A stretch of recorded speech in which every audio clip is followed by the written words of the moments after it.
नमस्कार, स्वागत, अभिनंदन आप सभी का मौसम तक चैनल पर। मैं हूं Devendra Tripathi. Cyclonic storm रेमल landfall करने के बाद आगे बढ़ा है और बांग्लादेश के ऊपर इस समय मौजूद है, लेकिन इसका जो प्रभाव है वो गंगीय पश्चिम बंगाल और आसपास के भागों समेत पूर्वोत्तर में त्रिपुरा तथा धीरे धीरे मेघालय के ऊपर बढ़ रहा है। पिछले 24 घंटों में देश में कई जगहों पर भारी वर्षा हुई है।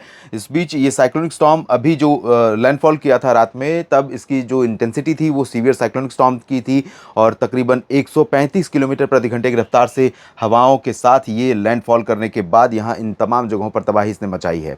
इसके चलते कोलकाता की सभी उड़ानें आज शाम तक के लिए बंद कर दी गई हैं और 21 घंटे के लिए उड़ानें सस्पेंड की गई थी। कोलकाता पर एयरपोर्ट की जो एक्टिविटी है बिल्कुल बंद कर दी गई थी, क्योंकि पता था कि कोलकाता पर इसका असर बहुत ज़्यादा होने वाला है। अब ये सिस्टम कमज़ोर हुआ है और उत्तर पूर्वी दिशा में इस तरह से बढ़ रहा है, लेकिन कमज़ोर होने के बावजूद ये साइक्लोनिक स्टॉर्म की इंटेंसिटी में बना हुआ है, तो काफ़ी नुकसान अभी भी पहुंचाएगा और ये पूर्वी तथा पूर्वोत्तर भारत के तमाम इलाकों को और साथ ही बांग्लादेश पर, क्योंकि बांग्लादेश के रास्ते से होकर गुजरा है, तो बांग्लादेश पर सबसे ज़्यादा असर होगा और आसपास के भागों पर, भारत का जो रीजन है पूरा, इन सभी भागों पर इसका असर बना हुआ है। अगले 3 दिनों के मौसम की बात करूंगा, लेकिन उससे पहले एक बार बारिश के कुछ आंकड़े दिखा देता हूं आपको।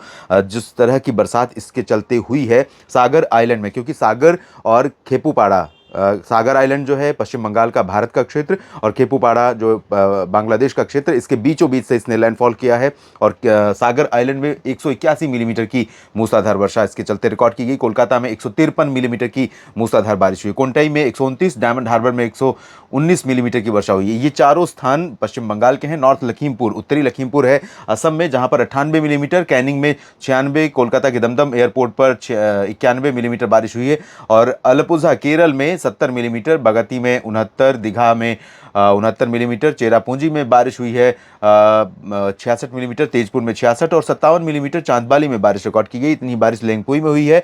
पारादीप में भी बारिश रिकॉर्ड की गई है। यहाँ पर आप देख सकते हैं पारादीप में 51 मिलीमीटर बारिश का आंकड़ा, 47 बरहामपुर में, कोचीन के वेलिंगटन में 37 मिलीमीटर 30 मिलीमीटर और कलिम्पोंग में 28, 27 कोट्टायम में हुई है। तो काफ़ी बारिश दक्षिण भारत में, जहाँ पर मानसून आ रहा है, केरल और आसपास के इलाकों में, इन भागों में तो हो रही है, लेकिन साइक्लोन ने जिस तरह की तबाही मचाई है उसके चलते पश्चिम बंगाल में और एडजॉइनिंग प्लेसेस पर सामान्य जनजीवन अस्त व्यस्त हुआ है और अभी मेघालय, असम, त्रिपुरा और आसपास के भागों पर इसका असर रहेगा और यहाँ तक कि पश्चिम बंगाल के निचले इलाकों और ऊपरी इलाकों में, उप हिमालय सिक्किम और उप हिमालय पश्चिम बंगाल यानी सिलीगुड़ी, जलपाईगुड़ी, दार्जिलिंग और बिहार का पूर्वी रीजन, ये सब अफेक्टेड रहेगा।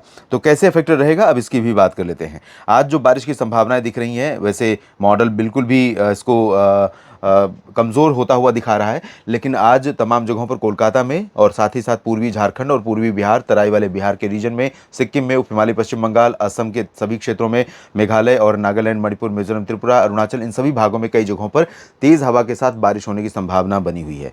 और इसके साथ साथ अगर हम ऊपर की तरफ देखें तो यहाँ पहाड़ों पर गिलगित बाल्टिस्तान, मुजफ्फराबाद में थोड़ा बहुत बारिश का अनुमान है, बाकी जगहों पर ड्राई वेदर रहेगा। कश्मीर से उत्तराखंड के बीच में, पंजाब, हरियाणा, चंडीगढ़, दिल्ली, उत्तर प्रदेश, राजस्थान और बिहार के पश्चिमी क्षेत्र, साथ ही साथ उड़ीसा, छत्तीसगढ़ और महाराष्ट्र, मध्य प्रदेश के अधिकांश भागों में, गुजरात में ड्राई वेदर रहेगा।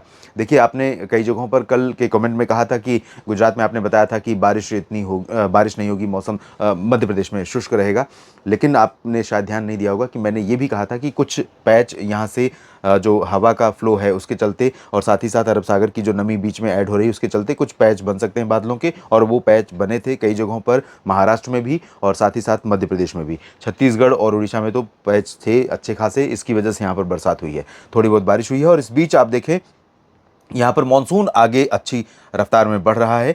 उम्मीद कर सकते हैं कि आज भी प्रोग्रेस करेगा। दोपहर के बाद हो सकता है कि अपडेट आ जाए, यहाँ पर केरल के और करीब पहुँच जाए। आज 27 मई है, 28, 29, 30 मतलब 2-3-4 दिन में ही केरल में इसका लैंडफॉल, इसकी शुरुआत हो सकती है, मानसून का आगमन हो सकता है। और मानसून के आगमन के पहले ही तटीय कर्नाटक और केरल के कुछ हिस्सों और साथ ही साथ लक्षद्वीप में फिर से बारिश बढ़ रही है और तमिलनाडु के तमाम इलाकों में भी बारिश होने की संभावना है, हालांकि इंटेंसिटी बहुत हल्की रहेगी।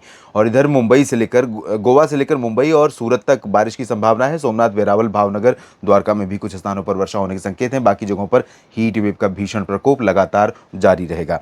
और कल की बात करें अगर हम 28 मई की, तो 28 मई को आप देखें यहाँ पर साउथ पेनिनसुलर रीजन में बारिश की गतिविधियां केरल के एडजॉइनिंग प्लेसेस पर, केरल और लक्षद्वीप तथा तमिलनाडु, इन भागों में कई जगहों पर बढ़ रही हैं।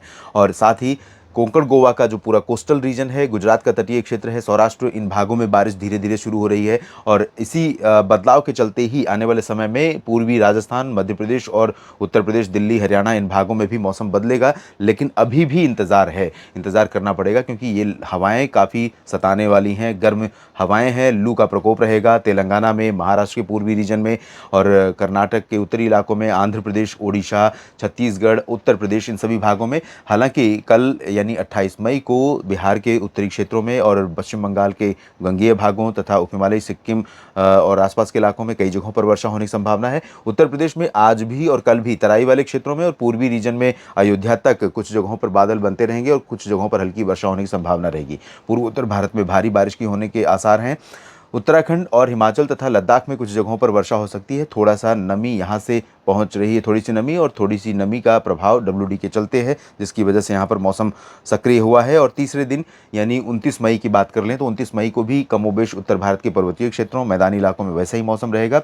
इधर बिहार और झारखंड, पश्चिम बंगाल तथा पूर्वी उत्तर प्रदेश के भागों में अयोध्या, जौनपुर, प्रतापगढ़ और अमेठी, रायबरेली, बाराबंकी, गोरखपुर, देवरिया, इन भागों में बारिश थोड़ा सा बढ़ती हुई दिखाई पड़ रही है। पूर्वोत्तर भारत में नागालैंड और मेघालय, असम तथा त्रिपुरा और आसपास के इलाकों में, उप हिमालय, पश्चिम बंगाल, सिक्किम और आसपास के इलाकों में, इन भागों में कई जगहों पर मध्यम से भारी वर्षा का क्रम लगातार बना रहेगा। बिहार के तराई वाले क्षेत्रों में और जो इंटीरियर पोर्शन है, इन भागों में कई जगहों पर वर्षा हो सकती है। इंटेंसिटी भले ही कम रहेगी, लेकिन इस बारिश से जहां पर बारिश होगी वहां पर लोगों को राहत मिलेगी, जहां पर बरसात नहीं होगी वहां पर उमस लोगों को परेशान करेगी, बेहाल करेगी। और वही हाल झारखंड में भी रहेगा, गंगेय पश्चिम बंगाल, ओडिशा, छत्तीसगढ़ में भी रहेगा। छत्तीसगढ़ में छिटपुट वर्षा हो सकती है। मध्य प्रदेश में अभी चांसेस नहीं है, लेकिन कुछ बादल अब बनने लगेंगे। वेस्ट यूपी में भी कुछ बादल बनने लगेंगे, तो उम्मीद कर सकते हैं आप कि यहाँ पर भी धीरे धीरे धूल भरी आंधी के साथ मध्य प्रदेश में सागर और सतना, रीवा, सीधी, सिंगरौली, दतिया, भिंड, मुरैना, ग्वालियर और आसपास के इलाकों में कुछ बादल यहाँ पर डेवलप होने लग सकते हैं। दक्षिणी हरियाणा और दिल्ली तथा इन भागों में भी 29 मई को आंधी चलने की संभावना रहेगी।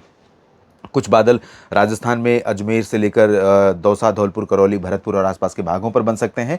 गुजरात के तटों पर और मुंबई समेत महाराष्ट्र के तटीय इलाकों में बारिश की गतिविधियां रुक रुक करके हल्की वर्षा जारी रहेगी और धीरे धीरे सिग्नल रहेगा, आपको ऐसा लगेगा कि मानसून आ गया है क्या, लेकिन अभी मानसून यहाँ पर नहीं पहुंचा है। इधर गोवा में तेज बारिश हो सकती है और तटीय कर्नाटक तथा केरल, लक्षद्वीप और आंतरिक कर्नाटक के दक्षिणी भागों में, तमिलनाडु में कुछ स्थानों पर वर्षा की संभावना है। तेलंगाना में भी मौसम बेहद गर्म रहेगा। तटीय आंध्र प्रदेश और रायलसीमा में कुछ स्थानों पर हल्की वर्षा हो सकती है।